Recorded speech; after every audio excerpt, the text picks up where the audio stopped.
Before MLB Pipeline's list comes out, we decided to make our own top 30 Mariners prospects. In this episode of the Hit It Here podcast, we're going to go through numbers 30 through number 1. We're going to go all the way to the top, baby. And we're going to talk about a couple different guys here, including a lot of the guys in the top 10. Thank you so much for watching episode 55 of the Hit It Here podcast, the Guillermo Quiros episode of the Hit It Here podcast. I'm here with Joe.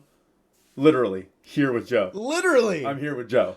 It's very good so far. You didn't ask. I know you don't care. It's been very good having you here with me. Okay. For however long you've been, but cool. We're here for the top 30 prospects. Okay? And we've made this list a couple times. This time in the offseason for the first time in 2024, our list is starting off with a new addition, Darren Bowen, making the list at 30. Number 29 is Marcelo Perez, who I think recently got added to the top 30 as well. Up next is Zach DeLoach, protected in the Rule 5, that era of the Mariners offseason. Zach DeLoach, still a prospect. He's like 50. I don't know how he's a prospect still. Up next, another new addition, Reed Van Scooter is here. And rounding out the first group here is a guy that's, I think, hanging on for dear life, Axel Sanchez. Mm-hmm. Yeah, Sanchez has fallen quite far from... He was in the top 10 before, wasn't he? Or like 13 Fringe, or something like that? Yeah, top 15. And now he's on the verge of falling off the list here. And honestly, you can bet that we're going to talk about Darren Bowen. But first, a word from Bet Online. It's playoff time. The NFL championship round for the playoffs has been set. The Chiefs versus the Ravens and the Niners versus the Lions. And the road to Vegas goes through San Francisco and Baltimore. If you're wondering where the game starts, well, it starts on Bet Online. And if you want to place a bet on any of the championship rounds or the Super Bowl, you're going to want to do it on Bet Online, okay? Bet Online is your number one source for playoff football odds, stats, trends, and lines. With everything from point spreads to hundreds of player performance props, Bet Online also has you covered with mobile and desktop access. So if you want to do it from your computer, or say you're already on the couch waiting for the game to start, you can place a bet there anytime, any place, no matter what. Head to BetOnline today and stay up to date on all the action. And when you're there, make sure to use promo code Bleav. That's BLEAV when you get there. And remember, it's BetOnline. The game starts here. So Darren Bowen in 2023, he was in single A, had a 4-2 record and a 3.88 ERA. 19 games, he started 15 of those games. He did pitch out of relief in the minor leagues. 55.2 innings pitched. And yeah, he struck out 59 hitters. Batters in the 55 2/3. His what are you doing? His Ks per 9 was 9.54. His walks per 9 was a little high at 4.04. So overall, Darren Bowen's a guy who still young, but if he can kind of rein in that control, I think that he could be one of the better pitching prospects in a Mariners farm system that has lost a lot of them over the past couple of years due to graduations. He is a bit on the older side for being, True. Just in A-ball. So in Modesto, he was 22, but this is a guy I think he will start climbing the ranks pretty quickly. Mm-hmm. Yeah, I mean, give it time. He'll be 23 in like 2 weeks. Yeah. So happy early birthday. Happy early birthday, bro. But let's move on, Joe. It's a fly. And if you guys hear a meep sound in the background, that's Joe's dog. She's very excited that I'm here, unlike Joe. Yeah, not excited at all. But we're moving on with the list. At 25, we've got Walter Ford, the Vanilla Missile. Continuing to kind of fall down the list, unfortunately. Up next, Ashton Izzy at 24. Another pitching prospect here, Jimmy Joyce, who entered the top 30 for the first time last year. He's here at 23. At 22, we've got Ben Williamson, drafted in the MLB draft last year. Very exciting for him. And rounding out this group is Alberto Rodriguez. He was in the top 20 last year. I had him sliding down a little bit. Still put up decent numbers last year. But Colton, let's talk about Jimmy Joyce. So Jimmy Joyce started the year in Everett in 2023. He was 2-0 with a 1.6 ERA in 9 games, 39.1 innings pitched for the Everett Aqua Sox. And then he moved on to Double-A Arkansas, where he was 0-3 with a 3.82 in 7 games and 30 2/3 innings pitched. He struck out 29 hitters in those 30 2/3. He does have a 50 grade fastball. A lot of these grades for these pitchers here, they're going to be around the 40s and 50 range here when we're not within the top 10. But a 50 grade fastball, 45 grade curveball, 50 grade changeup, 45 control, and just a 40 overall prospect here for Jimmy Joyce. But he did pitch very, very well in Everett. I expect him to start again this year in Arkansas in Double-A to continue the winning tradition in the Mariners minor league systems. Last year was a phenomenal year for the Mariners across the board in the minor leagues, and I think Jimmy Joyce is going to continue to have another great year in 2024. So moving on now, we are within the top 20. At 20, we have Michael Morales. Then at 19, Jeter Martinez, a big jump for him from where we had him in our last rankings. Number 18, we have Prelander Baroa. At 17, we have Aiden Smith. And at 16, we have Ryan Bliss. Joe, tell me a little bit about first Jeter Martinez. You want me to talk about Jeter Martinez because I have him cracking the top 20. I really like Jeter Martinez. He's a guy that I've been high on. I mean, when we first signed him, I was like, get him in the top 30. And our list last year, I think I put him in the top 30 right as soon as he signed, but that was not the case. He did have a phenomenal Dominican Summer League where he pitched in 10 games through 47 innings, where he pitched to a 1.72 ERA. That's phenomenal stuff from Jeter Martinez. And he's in the top 30 now. He's only at 27. But when the re-rank comes out tomorrow, you're hearing this on Thursday, it's coming out tomorrow, I think he might be in the top 20. But we really wanted to talk about another 2023 draft pick, Aiden Smith. He was 13th in the system at the time of this recording. Don't know where he's going to fall to or if he's going to be a riser in Pipeline's rankings, but we've got him dropping a little bit because I think some of the more premier outfield prospects in that draft last year kind of took away some of the spotlight. Johnny Farmelo was late to report to Modesto, whereas Aiden Smith was, I think, pretty quickly there in Modesto last year. He only played in 14 games and had 49 at-bats to a 184 average. So he's young. He was drafted last year. He's only 19, so give these guys time. You're not going to expect, these incredible things like Colt Emerson or Lazaro Montes was doing out of everybody. But Aiden Smith, he's got a lot of young, raw talents. He's, like I said, super young, 55 hit, 50 power, got 60 runs, so he's pretty quick out there. Got a nice arm at 60 rating as well for an overall of 45. So Aiden Smith, I think, one step back, but then 2 steps forward by the end of the year. This is a guy I could see cracking into the top 10 if he develops well, and I think he has the chance to. Yeah, Aiden Smith, his birthday, by the way, July 23rd, 2004. Ugh. Young boy. He's going to be 20 years old in July, and I think that he has plenty of time, and the Mariners don't need to rush him to the major leagues for any reason whatsoever. So maybe having him, where we have him here, right around the top 20 is a little high, but at the same time, the Mariners farm system is really top heavy, in my opinion. I think that you look at the top 10, and it's some of the best minor leaguers in all of baseball, in my opinion. But as you get towards the bottom, it is a little more hit and miss. Moving on now, we're going to go take a look at the 15 through 11. And at 15, we have Teddy McGraw, Mariners pitching prospect. At 14, we have Jonathan Clase. 13, Emerson Hancock, who we'll have a lot to say about that. And at 12, Johnny Farmelo. And 11, Tyler Locklear. So Tyler Locklear is one I want to touch on really quickly. He was in the top 10 for the Pipeline, overall first baseman, which I think is really exciting. Tyler Locklear recognition. I think he's kind of rising through the ranks. I wouldn't be surprised to see him in the top 10. I just left him out of the top 10 because I feel like there's some more explosive talent. Whereas Locklear is going to be a guy that you can kind of, he's a bit more steady of a prospect. Whereas his ceiling isn't as high.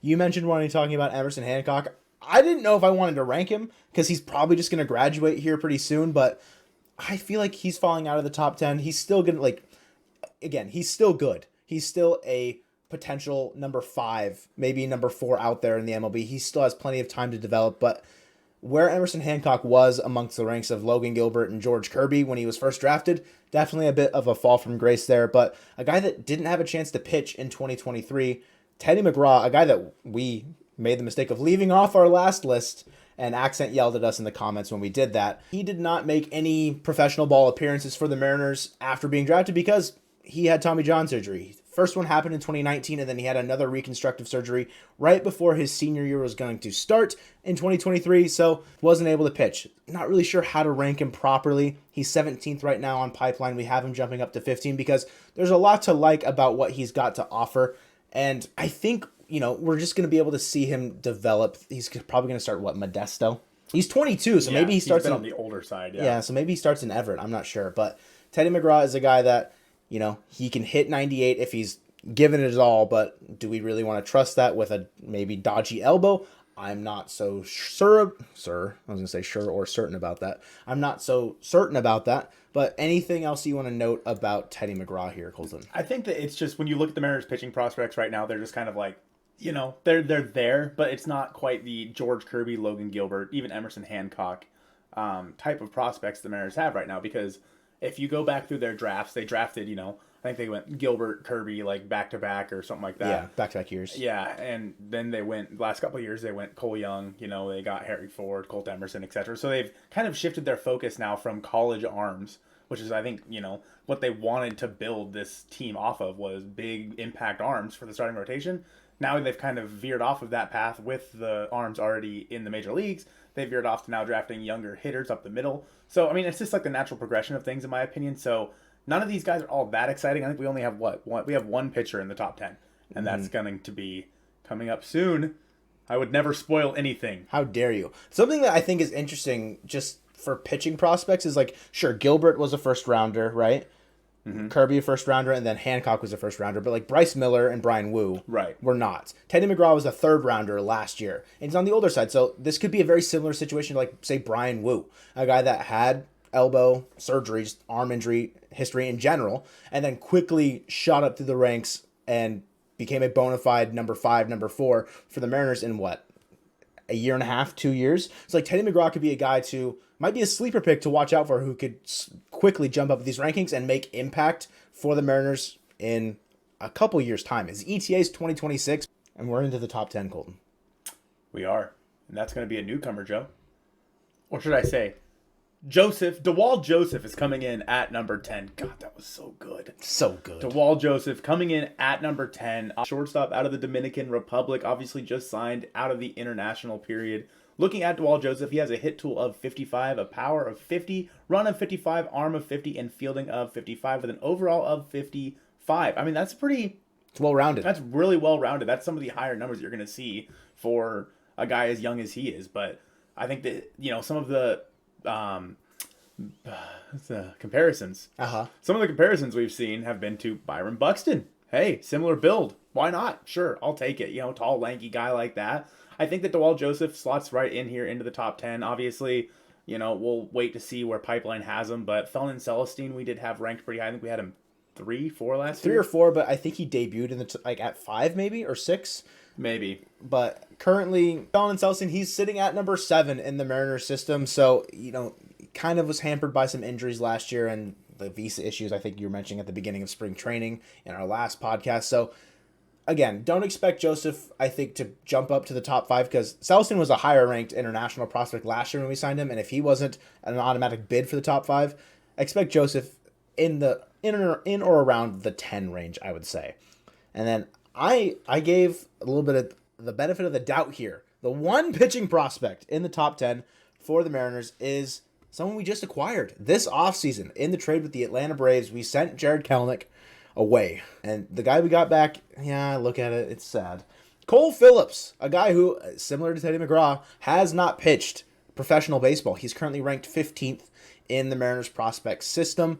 He was drafted in 2022 by Atlanta, obviously. He's got a 70 grade fastball, people. It's electric. And if he can work on developing any of his other tools as a pitcher, secondary pitches, working on his command, which is currently a 50 grade. It's not even that bad for a raw 20-year-old pitching prospect.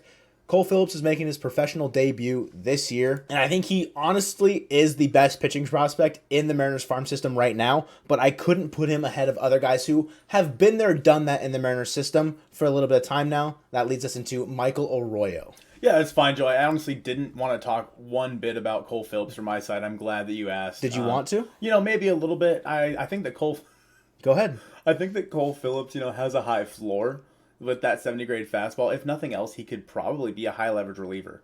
Of course, there's always injury risk with guys like that, throwing as hard as they do, as young as they are. But overall, I think that Cole Phillips is someone that we're still probably 4 or 5 years away from seeing. Maybe not that far. Probably at least 3.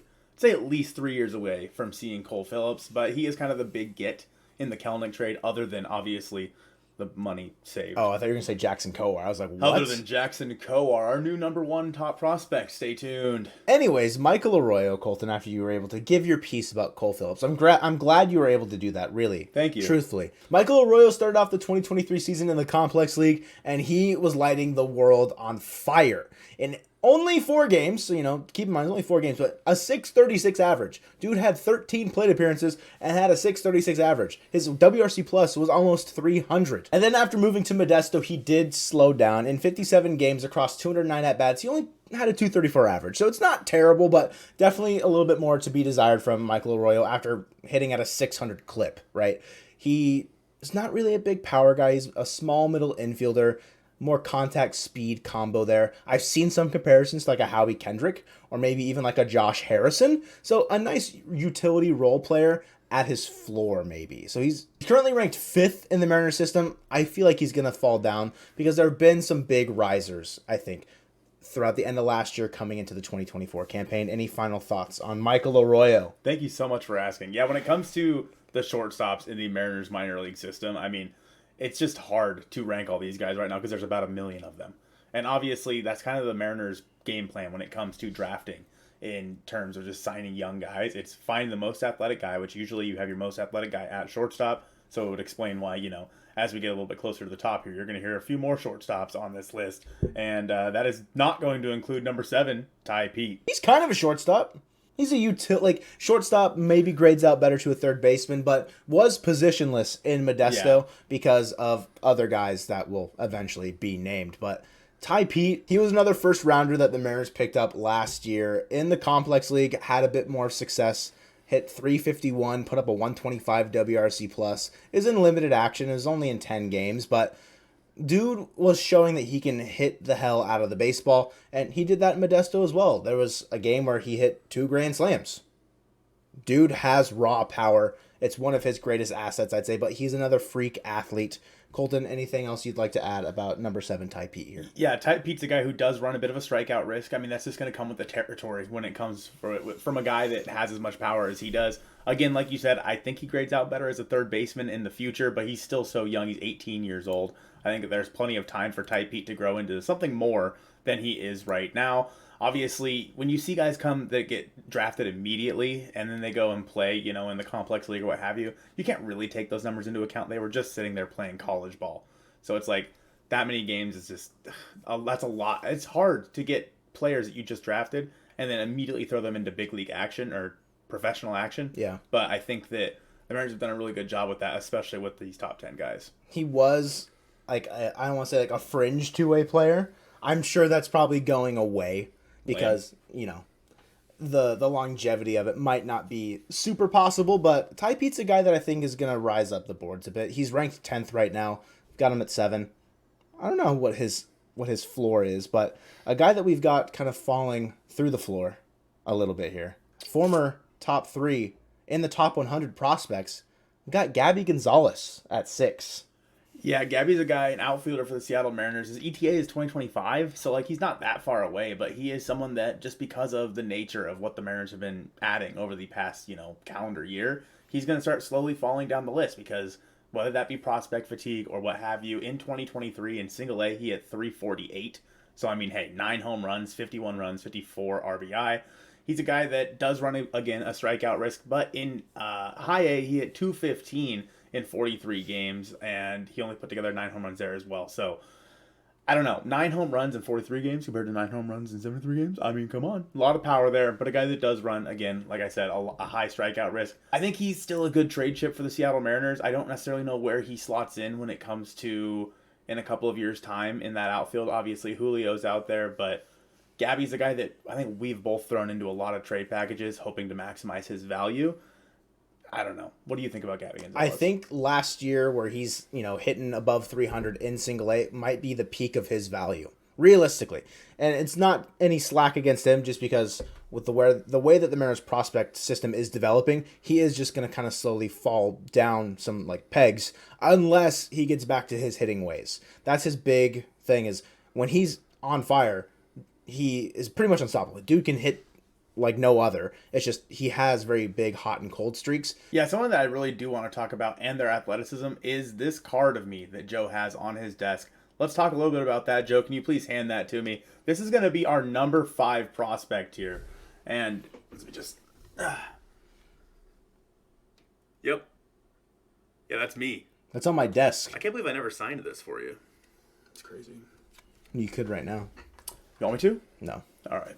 Well, then we're going to move on now to one of my favorite guys, and that is Lazaro Montez. Young Jordan, young your daddy. This guy has massive power, but he has to hit. If he doesn't hit, it's going to be rough going for Lazaro because honestly, he doesn't have a whole lot of other tools other than his massive power. He's 19 years old. Again, a guy that was from the Dominican, I Bleav, right? I think I feel like, is he not Cuban? Is Cuban. He? Oh, he is Cuban. Yeah, that makes sense with the young Jordan. Yeah. The comparisons there. In Modesto, he hit 321, 429, 565 with a 994 OPS in 33 games. He also hit 7 home runs in his time there with 30 RBI, 39 strikeouts though. Lazaro Montez is going to strike out. And as he makes his way through the ranks, he's a guy that might be positionless.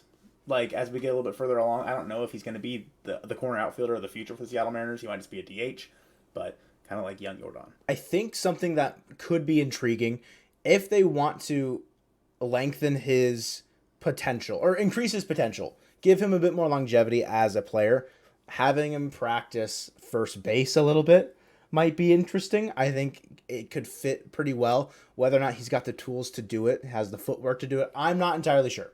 That's just me kind of throwing a dart and just saying like, hey, maybe do this. But you're right. He's more of a DH only type. He was super exciting to watch in Modesto last year, part of the championship run there. Lazaro Montez, Baseball America had him in the top 100. I wouldn't be surprised if Pipeline does as well, but I could not put him ahead of the, I think, highest ceiling prospect in our system of Felon and Celestine. So Felon and Celestine with the Mariners, he's a shortstop. He's a switch hitter, throws right. He is 18 years old, and hopefully we get to see him soon, having, some sort of professional appearances stateside. Hopefully, he has drawn a lot of comparisons to some players we will not name. Francisco Lindor, we can name Francisco Lindor. It's not any of the other guys that he drew comparisons to, but he has an ETA of like 2028, so he's a ways out. I mean, if he somehow tears it up, then sure, he still is one of the highest ranked prospects in the system, even without really playing last year. So I think that because of that, it's just so hard to not look at the future of Felon and Celestine as a guy for the Mariners that has the possibility to be as close to a superstar as Julio Rodriguez. Yeah, I think there's a reason why he was the number 2 ranked international prospect in the class last year, right behind Ethan Salas. So again, that's why he's so high on our list. We might be a little bullish on him, personally. He wasn't in the top 10 in the Pipeline shortstop rankings, but neither was the highest draft pick for the Mariners in 2023, Colt Emerson, another guy that was drafted, went to the Complex League, tore it up, went to Modesto, won a championship in the California League there. He's 18. Another super young guy. A guy that might not stick at shortstop, though, might grade out better as a third baseman or even a second baseman. There's room for him to grow, but he's a super freak athlete there. 60 hit tool, 50 power tool, 50 run, 55 arm, 50 fielding with an overall 50.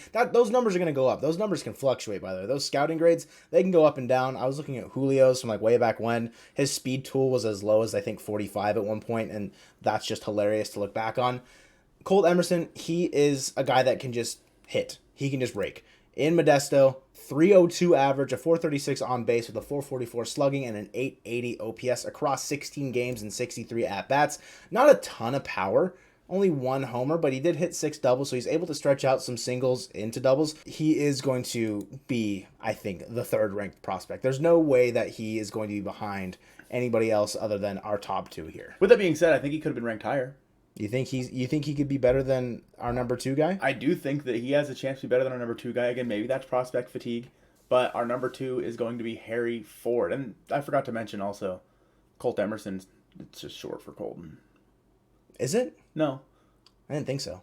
Anyway, Harry Ford. Everybody is really pushing for catcher Harry Ford to be on this team sooner rather than later. In my opinion, and in our opinion, I think, we need to take time. He needs to take his time. Because he's someone that you don't want to rush to the major leagues. Obviously, what we saw out of him in the WBC was nothing short of incredible. But he did struggle a little bit in high A. In 118 games, he hit 257 with 15 home runs, 89 runs, and 67 RBI. He did walk 103 times, though, to 109 strikeouts. That strikeout rate was right around 19.4%, with that walk rate coming in at 18.3%.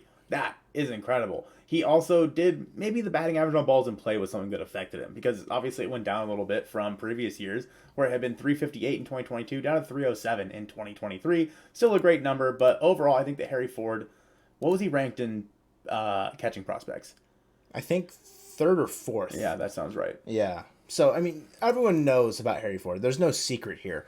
Maybe Colt Emerson could have leapfrogged him as well, but I wanted to still keep that level of separation between Colt Emerson and our number one prospect here in terms of the shortstops in our system, because there's a lot of good young infield talent here. But Harry Ford, the ETA is 2025, like you're saying. People want him up now for whatever. Not now, maybe not now. That's a little me being a little silly, but there are people that want Harry Ford to be impactful for the Mariners, and I think the best way to do that is to let him develop, like you're saying, because you don't want to rush him. You want him to be the best player that he can be. But a guy that I think is closer to being ready than Harry Ford is the number one overall prospect. I think, last time we did this, I had a little pushback. I wanted Harry Ford to still be the number one. It's definitive now. Cole Young is the best prospect in the Mariners system. I think he was ranked 9th in the MLB pipeline top shortstops. Big shortstop class. Obviously, there's guys like Jackson Holliday and a bunch of other names that I can't think of right now. Colson Montgomery. But Cole Young, Cole Emerson and Cole Young are going to be nightmarish for us in the future. It's going to be terrible. He was ranked 9th. I could have seen him as like high as 7 because he was just consistently good all year in high A. He started out in Modesto, but continued to grow when he got to Everett. It wasn't one of those situations where he was doing better in the lower league. Like, he got better as the season went on. He started out in Modesto, 78 games, had 303 at-bats to a 267 average. Strikeout rate there was 13.8% with a 14.4 walk percentage. So he's walking more than he's striking out, which is great. Similar to the shortstop in the major leagues right now, J.P. Crawford. I don't think J.P. walked more than he struck out, but you get the point. He's boasting a high walk percentage, and he continued to do that in Everett as well, a 14.8 walk percentage. K percentage goes up a little bit to 16.5, but he hit better in Everett than he did in Modesto. A 142 WRC plus across those 48 games he played in Everett. 192 at-bats. He hit 292. Cole Young's a dude that can just go out there and slap the ball all over the field, and he's not a slouch, I think, in the field either. Like, he might not be the best defensive shortstop, might grade out better as a second baseman, in my opinion. But Colton, give me some stuff about Cole Young. He has a 60 grade hit tool, a 45 grade power, 55 grade run, 55 grade arm, and a 50 grade fielding with an overall of 55. Cole Young is a guy who, I agree with you, Joe, that he was probably grades out better as a second baseman in the end. I think that if you had to put all the guys we've talked about, I would have Cole Young at second, Ty Pete at third, and probably Fellman over there at short. And then Colt Emerson can just, be like a rover and just take over all three. You know what I mean? Like, in a perfect world, obviously. In my opinion, the Mariners don't keep all 4 of these guys. How dare you? I know. But after we talked about them at large for so long, hyping them up, we're going to get rid of them? Well, we're not going to get rid of me. Cole Young is... Cole Young, I think, like you said, is going to be a little bit closer. I think that you could maybe, and that's a firm maybe, see him towards the end of 2024, like very end. Would he break camp in 2025? Maybe. I would say that Cole Young, at the earliest, you would probably see him is breaking camp 2025. Harry Ford's a guy I think you would probably see later 2025, just based on how they've been. Cole Young at the end of the year in 2024, similar to an Evan Carter call-up, could be a spark plug that kind of pushes the Mariners over the edge at the end of the year if he's hitting well the entire season. Do you think he starts in Double-A, or do you think he's about to ask you the same thing? I think that he probably starts in Everett. But I think it's a quick, like 20 games. Yeah, and then boom. I just think with how big of a logjam they've got in the infield with Everett, like Colt Emerson, I don't think he's going to see Modesto. I think he's going straight to Everett next year to start. So I don't know if that's me being a little high on him in that regard, but I think Emerson starting in Everett, Cole Young starting in Arkansas, Bliss starting in AAA, obviously in Tacoma because he's closer. But so who's your favorite prospect, Joe? My favorite, I like Colt Emerson quite a bit.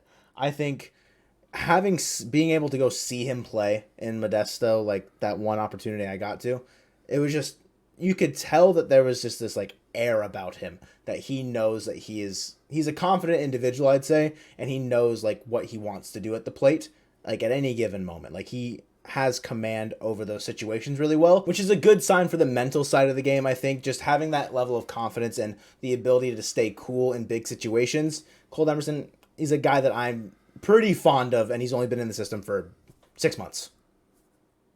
Yep. Colton, I don't think I need to ask you, but go ahead and heart eye emoji about Lazaro Montes a little bit more. Everybody loves Lazaro Montes. All right, but I love him more than you. Not you. Just anyone. You. I like Lazaro Montes more than you. That big power tool, it just gets me going, man. I love home runs. You know what I love more than home runs, Joe? What's that? Breakout players. And we want you to take a look at who we think the next breakout player for the Seattle Mariners is in this video on the screen right now. Thank you guys so much for checking out episode 55, the Tony Zick episode of the Hit It Here podcast presented by Bet Online, and go Mariners.